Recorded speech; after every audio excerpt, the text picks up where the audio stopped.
Hello everyone, welcome back. आज हम अलीगढ़ मुस्लिम university के पीएचडी एग्ज़ाम की क्वेश्चन सीरीज दूसरी लेकर आए हैं। तो चलिए स्टार्ट करते हैं।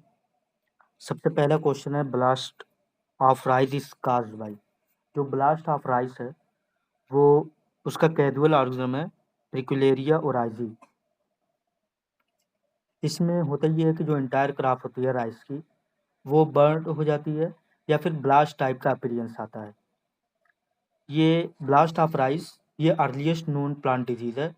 इंडिया में इसको रिकॉर्ड किया गया था 1918 में, और इसकी एक अभी रेजिस्टेंट वैरायटीज़ है BPT 5204। दूसरा क्वेश्चन है, नली सोमी इस यहाँ पे पूछा गया कि नली सोमी की कंडीशन कौन सी है। सो नली सोमी ये एक एनोप्लाइडी कंडीशन है जिसमें जो बोथ काफिज होती है होमोलोगस क्रोमोसोम की वो मिसिंग होती है। दैट मीन्स 2n-2 कंडीशन इसका राइट आंसर है। उसके बाद नेक्स्ट क्वेश्चन है, which type of following level of noise can be tolerated by human ear. कि कौन सा लेवल है नॉइज का जो ह्यूमन टॉलरेट कर सकता है। तो 18 decibel is the noise level जिसमें एक पर्सन विदाउट मच डिस्कम्फर्ट के वो टॉलरेट कर सकता है। नेक्स्ट क्वेश्चन है, itai itai disease is caused due to which of the following pollutant. इनमें से कौन से पॉल्यूटेंट से इटाई इटाई डिजीज होती है। इटाई इटाई डिजीज वो कैडमियम पॉल्यूटेंट है उसकी वजह से होती है, जिसमें होता ये है कि कार्डियोवैस्कुलर सिस्टम अफेक्टेड होता है और गैस्ट्रो इंटेस्टाइनल ट्रैक जो है वो एप्सेट हो जाता है। नेक्स्ट क्वेश्चन है, how much has the global average temperature risen in the last century. Last century में जो ग्लोबल एवरेज टेम्परेचर वो कितना बढ़ा है। तो इसका राइट आंसर है 1.8 डिग्री फ़ारेनहाइट। नेक्स्ट क्वेश्चन है, first chlorofluorocarbon was discovered by. First chlorofluorocarbon वो डिस्कवर किया था थॉमस मिडग्लेव ने, जो कि एक जनरल मोटर केमिस्ट थे। इन्होंने 1913 में इसको डिस्कवर किया था, फर्स्ट CFC। नेक्स्ट क्वेश्चन है, ozone hole was discovered by. Ozone hole को किसने डिस्कवर किया था। तो ओजोन होल को एक ब्रिटिश अंटार्कटिका की जो टीम थी जिसको लीड कर रहे थे जॉय फरमैन ने 1985 में रिपोर्ट किया था ओजोन होल को। तो इसका राइट आंसर है जॉय फरमैन। नेक्स्ट क्वेश्चन है, in which angiosperm family is endosperm not form. इनमें से किस एंजियोस्पर्मिक फैमिली में एंडोस्पर्म नहीं बनता है। तो इसका राइट आंसर है ट्रेफिएसी। इसके दो और एंजियोस्पर्मिक फैमिली है, ऑर्किडेसी और पोडोस्टेमेसी। इनमें भी जो एंडोस्पर्म है वो डेवलप नहीं होता है। तो इसका राइट आंसर है ए। उसके बाद नेक्स्ट क्वेश्चन है, लिविलुएला is belong to the order. कि लिविला बिलोंग करता है किस ऑर्डर में। तो लिविला जो है वो इरिशिफेल्स ऑर्डर को बिलोंग करता है, जिसकी वजह से क्या होता है, पाउडर मिल्ड्यू होते हैं। ये एक टाइप का फंगी है जो कि काज करता है पाउडर मिल्ड्यू ऑफ टोमेटो। ये एक ऑब्लिगेट टाइप का पैरासाइट है। नेक्स्ट क्वेश्चन है, the apical cell and basal cell both contribute to the development of embryo. Apical cell और बेसल सेल दोनों कंट्रीब्यूट करके डेवलपमेंट करती है एम्ब्रायो का। इस टाइप का एम्ब्रायो डेवलपमेंट वो किस फैमिली में होता है। तो इसका राइट एग्जांपल है एस्ट्राड टाइप ऑफ एम्ब्रायो, जो कि आपकी एस्टेरिएसी में होता है।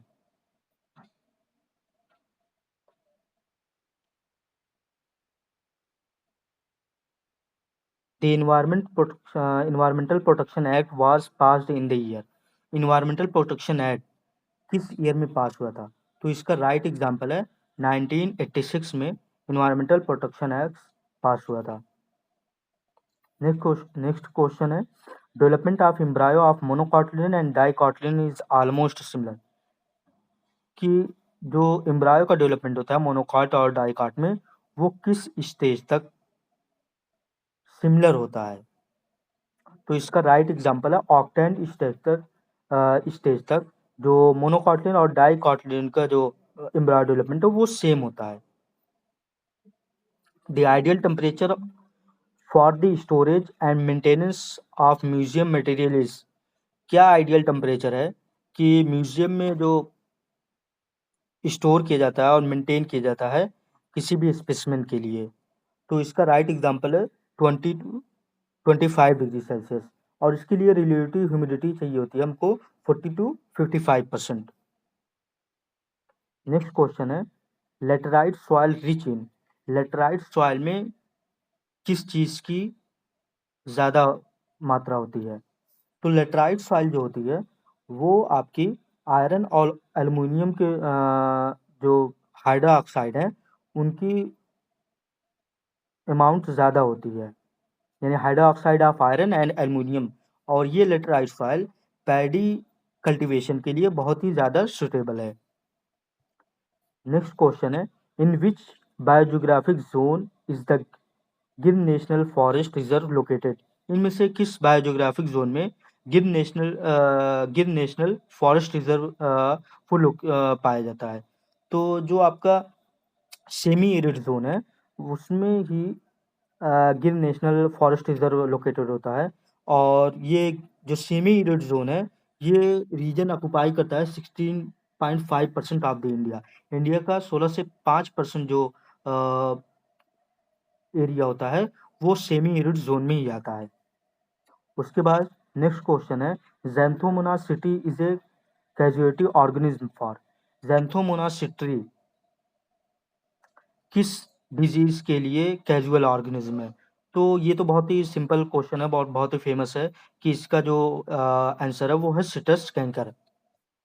नेक्स्ट क्वेश्चन है tikka disease of groundnut is causal, tikka disease of groundnut वो किस कैजुअल ऑर्गेनिज्म, उसका कैजुअल ऑर्गेनिज्म क्या है या किसकी वजह से होता है? तो टिक्का डिजीज वो Cercospora arachidicola and Cercospora personata इसका कैजुअल ऑर्गेनिज्म है। नेक्स्ट क्वेश्चन है which of them belong to the rooted submerged hydrophyte, rooted submerged hydrophyte का कौन सा इनमें से कौन रूटेड सबमर्ज हाइड्रोफाइट को बिलोंग करता है? रूटेड सबमर्ज हाइड्रोफाइट जो ग्रो करते हैं शैलो वाटर में, और इनके लिए रिक्वायर्ड जो होती है वो एक्सेस वाटर रिक्वायरमेंट, बट इनके जो शूट है वो पार्शियली और कंप्लीटली एक्सपोज होते हैं एयर के लिए। तो आइसोईड्स जो है वो रूटेड सबमर्ज हाइड्रोफाइट का ही एग्जाम्पल है। नेक्स्ट क्वेश्चन है सकुलेंट सफर ड्राइनेस ओनली, सकुलेंट जो सफर करता है ड्राइनेस वो किस तरीके से करता है? ओनली इंटरनल इन्वायरमेंट या एक्सटर्नल इन्वायरमेंट या इंटरनल और एक्सटर्नल बोथ? तो जो सकुलेंट जो होते हैं वो सफ़र करते हैं ड्राइनेस को एक्सटर्नल इन्वायरमेंट से, और इसके जो फ्लैशी ऑर्गन होते हैं like stem leaves and root जो होते हैं वो सर करते हैं एज ए वाटर स्टोरेज की तरह काम करते हैं। उसके बाद in which of these plant are root caps replace by the root pocket, इनमें से किस प्लांट में रूट कैप्स जो होती है वो रिप्लेस की जाती है बाय रूट पॉकेट्स के थ्रू? जो एरेकी इकॉर्निया जो एक प्लांट है उनमें क्या होता है कि रूट कैप या तो एब्सेंट होती है या होती भी है तो बहुत इमेच्योर टाइप की होती है, और उसको रिप्लेस कर दिया जाता है बाय रूट पॉकेट के थ्रू। नेक्स्ट क्वेश्चन है what is the casual organism of potato what disease, potato what disease का कैजुअल ऑर्गेनिज्म है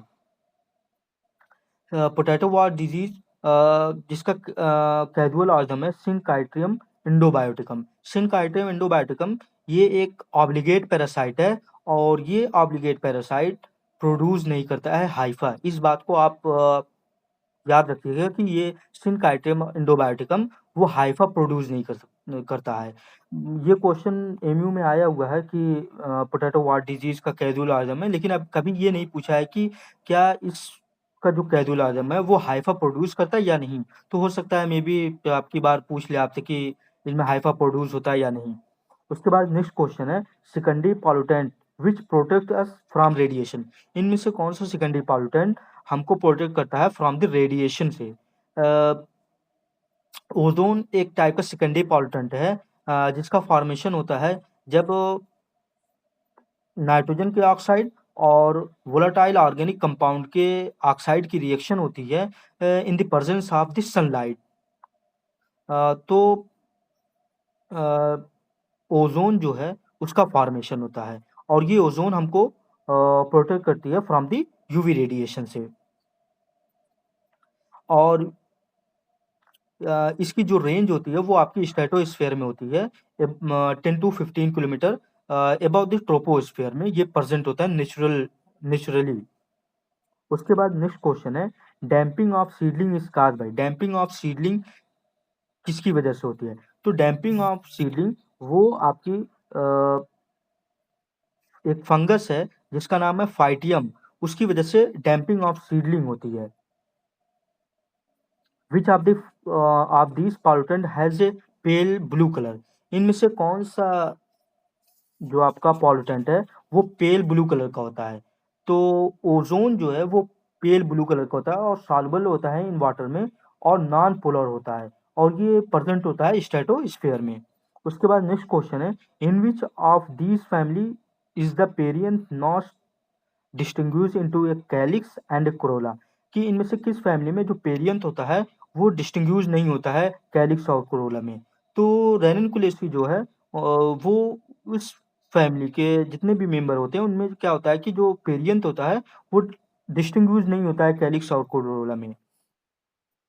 इसका स्टेमन भी फ्री होता है और फ्लावर जो होते हैं वो ब्रैक्टिएट होते हैं।